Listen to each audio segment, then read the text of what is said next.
मेरा नाम वजीर मोहम्मद है। मैं सांगनेर कागजी मोहल्ले से आया हूँ।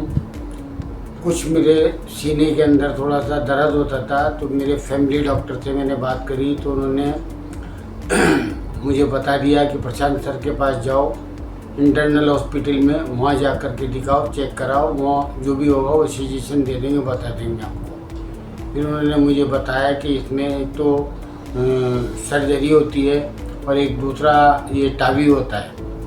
तो हमारे को जो लगा टावी अच्छा लगा, टावी से उन्होंने मेरा ऑपरेशन किया और उसके अंदर रिजल्ट बहुत अच्छे हैं। मुझे 4-5 दिन के अंदर ही एकदम बढ़िया फर्स्ट क्लास चलने फिरने घूमने फिरने लग गया। तो डॉक्टर प्रशांत सर अच्छे हैं, उनकी टीम का भी बहुत बढ़िया सहयोग मिला है और इंटरनल हॉस्पिटल भी अच्छा है।